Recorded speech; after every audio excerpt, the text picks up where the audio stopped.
ಮನಃ ಸಂಧಾರಯೇತ್ ಧಿಯ ಸಾಧಕ ಅಂತ ಒಂದು ಪ್ರಯೋಗ ಭಾಗವತದ 2ನೇ ಸ್ಕಂಧ 1ನೇ ಅಧ್ಯಾಯ 23ನೇ ಶ್ಲೋಕದಲ್ಲಿ. ಸಾಧಕನು ತನ್ನ ಬುದ್ಧಿಯಿಂದ ಮನಸ್ಸನ್ನು ಹಿಡಿದಿಟ್ಕೊಳ್ಬೇಕು ಅಂತ. ಸರಿ, ಇದು ಧಾತು ಯಾವುದು ಅಂತ ಒಂದು ಪ್ರಶ್ನೆ ಬರ್ತದೆ.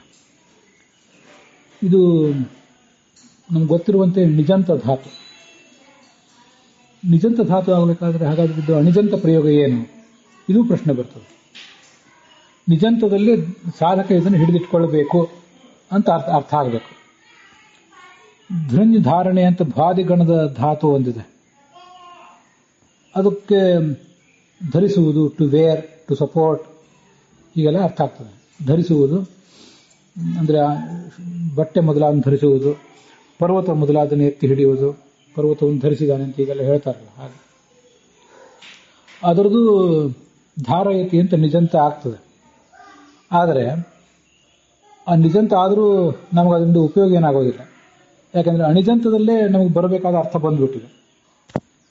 ಸಾಧಕನು ಮನಸ್ಸನ್ನು ಸಪೋರ್ಟ್ ಮಾಡಬೇಕು, ಹಿಡಿದಿಟ್ಕೊಳ್ಬೇಕು ಅನ್ನೋ ಅರ್ಥ ಅಣಿಜಂತದಲ್ಲೇ ಬಂದ್ಬಿಡ್ತದೆ. ಮತ್ತೆ ನಿಜಂತ ಪ್ರಯೋಗ ಮಾಡಿ ಉಪಯೋಗ ಇಲ್ಲ.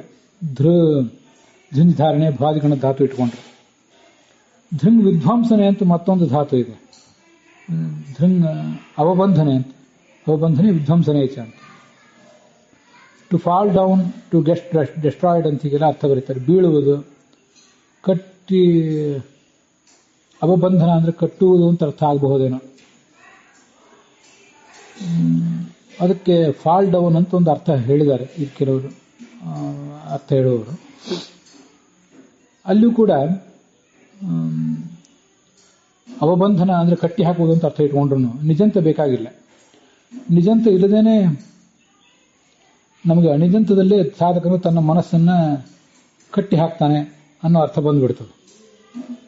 ಆದ್ದರಿಂದ ಧೃಂಗ್ ಅವಬಂಧನೆ ವಿಧ್ವಂಸನೇಚ ಅನ್ನುವ ಭಾದಿಗಣದ ಧಾತು ಅದನ್ನು ಕೂಡ ನಾವು ತಗೊಳ್ಳೋ ಅಗತ್ಯ ಬರೋದಿಲ್ಲ.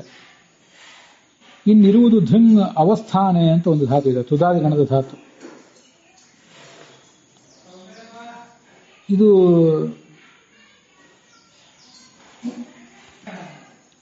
ಅಕರ್ಮಕ ಧಾತು ಮತ್ತೆ ಆತ್ಮನೇಪದ ಧಾತುವಾಗಿ ಕಂಡು ಬರ್ತದೆ.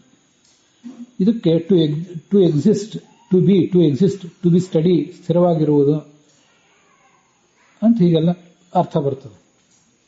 ಅವಸ್ಥಾನ ಅಂದರೆ ಒಂದು ರೀತಿಯಲ್ಲಿ ಸ್ಥಿರವಾಗಿ ನಿಲ್ಲುವುದು ಅಂತ. ಆದ್ದರಿಂದ ಭಾಗವತದ ಈ ಪ್ರಸಕ್ತ ನಿಜಂತ ಪ್ರಯೋಗ ಏನಿದೆ ಅದಕ್ಕೆ ಮೂಲವಾದ ಅಣಿಜಂತ ಪ್ರಯೋಗ ಈ ಧೃಂಗ್ ಅವಸ್ಥಾನೆ ಅನ್ನೋ ಧಾತುವೇ ಇದ್ದಿರಬೇಕು. ಸ್ಥಿರವಾಗಿ ನಿಲ್ಲುತ್ತದೆ. ಮನಃ ಸಂಧ್ರಿಯತೆ, ಮನಃ ಧ್ರಿಯತೆ ಅಂತ ಹೇಳಿದಾಗ ಅಥವಾ ಸಂಧ್ರಿಯತೆ ಅಂತ ಹೇಳಿದಾಗ ಮನಸ್ಸು ಸ್ಥಿರವಾಗಿ ನಿಲ್ಲುತ್ತದೆ ಅಂತ ಅರ್ಥ ಆಗ್ತದೆ ಅಣಿಜಂತದಲ್ಲಿ. ಸಾಧಕ ಅದನ್ನು ನಿಲ್ಲಿಸಬೇಕು ಅಂತ ಹೇಳಿದಾಗ ನಿಜಂತ ಹೇಳಬೇಕಾಗ್ತದೆ. ಮನಃ ಸಂಧಾರಯೇತ್ ಧಿಯ ಅಂತ. ಮನಃ ಸಂಧ್ರಿಯತೆ ಅಂತ ಹೇಳಿದಾಗ ಇದು ಅಣಿಜಂತ ಮತ್ತು ಅಕರ್ಮಕ ಪ್ರಯೋಗ. ಇದನ್ನು ನಾವು ಬಳಕೆ ಮಾಡೋದು ಕಡಿಮೆ. ಆದರೆ ಭಾಗವತ ಇಂಥ ಸಂದರ್ಭದಲ್ಲಿ ಈ ಧೃಂಗ್ ಅವಸ್ಥಾನೆ ಅನ್ನೋ ಧಾತು, ತುತಾದಿಗಣದ ಧಾತು ಅದರ ನಿಜಂತ ಪ್ರಯೋಗವನ್ನು ಮಾಡಿದೆ ಅಂತ ನಾವು ತಿಳಿಯಬಹುದು.